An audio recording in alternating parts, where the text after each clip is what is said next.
This is Majinoni, and I know I'm falling a little bit behind on my comic reviews, so I'm going to do a bunch of really quick ones to try to catch up a little bit. I'm going to start off first with the Brightest Day Justice League Generation Loss number 14. This is like another one of those transition issues, but that actually was kind of good. Basically, what we're doing is we're showing what happens in the future where Captain Atom time jumps, and it's basically foreshadowing to show you what's going to happen if they can't stop Max Lord from his evilness. Now here's a picture here of what the Justice League of the future is going to look like. Most of the heroes are all killed off. Here's Power Girl right here. And it's basically, there's a lot of war going on. You have the Green Lanterns fighting, Earth. So Superman's out there fighting in space, holding them back. You have the Omax just wrecking havoc. Overall, it's not what I would call like a fantastic issue because it's like another one of those Days of Future Past type stories, but it gives you a nice little glimpse as to show you what the stakes are going to be like. Next up is Secret Avengers number 7. I really enjoyed this issue. For some reason, and I know some people hate it, but I really liked the artwork. I thought the action was really good. It's furthering the plot line with Shang-Chi and then his father and the Serpent Crown. You're not really going to get a lot of wow type, oh my god, but I thought it was fairly decent. In terms of moving the story along. There was a lot of fighting at the beginning, and there was kind of like a surprise character that shows up at the end. As you can see, the art's fairly decent. It's not, like I said, I like it, but I can see where people would have some problems with it. And one thing I thought was kind of good is they start showcasing like Ant-Man and Valkyrie. Soldier Zero, I hated this. This is just blah to me. The art is just average. The story is just not really that good, and I'm just really not impressed with it. This to me almost reminds me of like a. I mean, I know this is a wrong analogy, but it almost reminds me of like a Green Lantern clone that just went horribly bad. Superior number 2. This is a transition issue, basically setting the stage. I don't think there's anything that is anything unique about this issue, because it's basically they're testing Superior's powers. They want to see what he can do. While on one hand it didn't show me anything new and unique, it followed a logical sense, and what it does is it does set the stage for the 3rd issue, which does make me go, what's going on? Because at the end of the issue here, it's like Superior's flying, and there's a bunch of satellites that are crashing. So I'm really curious to see where this is going to go. This was, like I said, there wasn't anything new.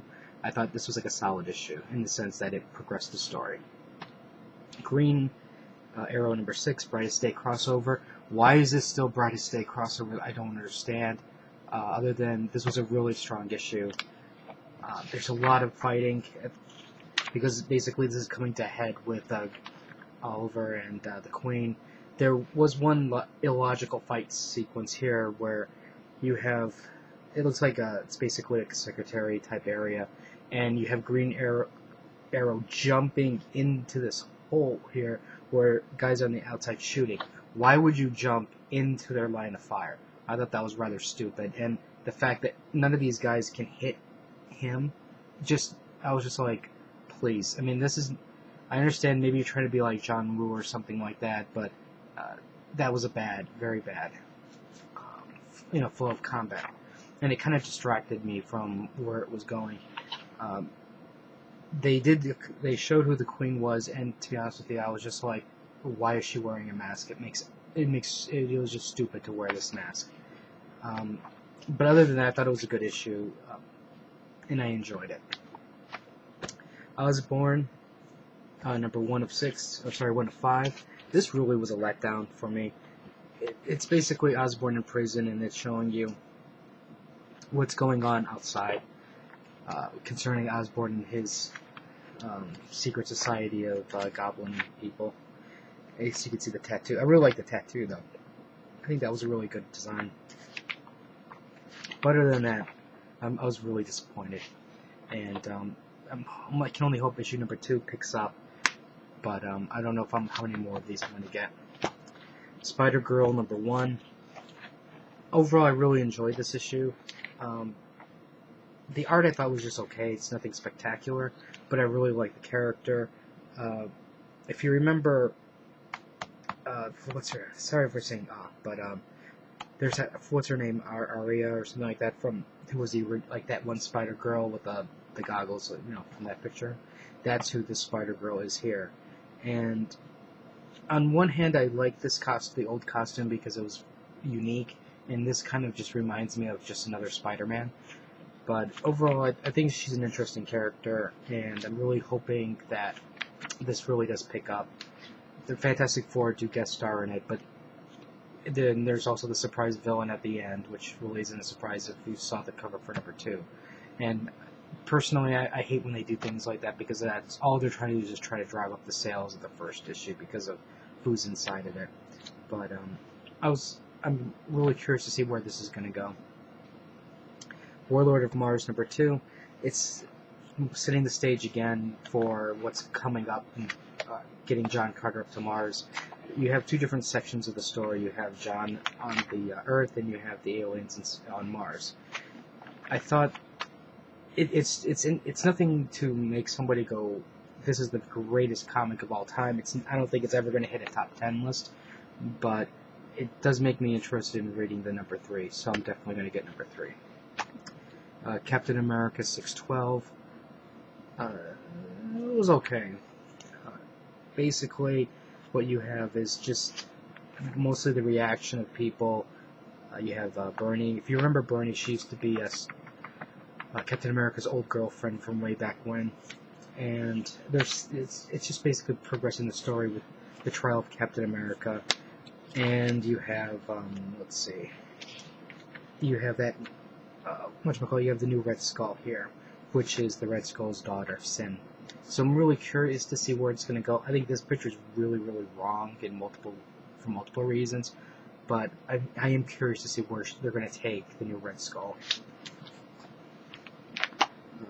Let's see, Ultimate Spider-Man 150. This is the big special issue. To me, I hate when they do these types of issues like this, because I usually don't like the extra stuff. Now, I thought the beginning part was kind of interesting, because they're going to the next, setting up the next storyline, where Spider-Man, you know, as you can see here, he keeps causing lots of destruction. So you have the three key superheroes, Captain America, Iron Man, Thor, and Carol. And what they're doing is they're trying to figure out what they're going to do with Peter Parker. Now, each one of these people has a unique perspective of Peter Parker, and I think that each perspective is kind of interesting.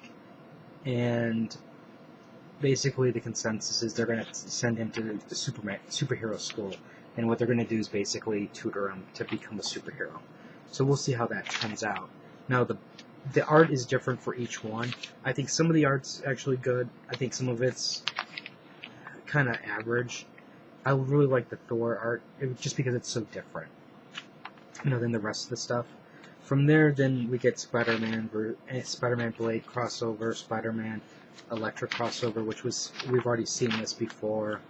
And at the end here, you have Spider-Man trying to try out for the Fantastic Four for a paycheck. And then there's a book report, or not a book report, but a report that they have to give about who is their favorite hero, who do they basically associate themselves with, type thing. Who's their idol for superheroes? And Peter Parker basically picks his dad, which I thought was kind of lame, and not really lame, but it's like a touching story, I guess you could say. New Mutants #19, Fall of Mutants conclusion. This is not a conclusion at all. I thought this was a really lame ending, lame battle at the end. And at the end, if you notice here, I'm going to spoil this part, so be prepared. It says, to be continued. How can this be conclusion when this is to be continued? So lame. Motel Hell #2. Really disappointed with this. I really expected much better from this. I think the art is subpar most of the time, but I think there's little moments where it's kind of it interests me a little bit. You know, like mostly the farmer guy here. The way they draw him, it's kind of really crazy looking. The way he just looks crazy. Very, very. I'm not even gonna really go any further with this one. It was just lame, and I forgot to bring in my Flash, the latest Flash. That was actually a good conclusion, and we'll see where that's going to go for the future. Overall, I have mixed feelings about the latest issue of the Flash from last week, but I did like it overall. So anyways, if you have any comments or questions, just let me know. Rate the video up or down, let me know what you think, and subscribe to the channel, and I'll have more reviews up later.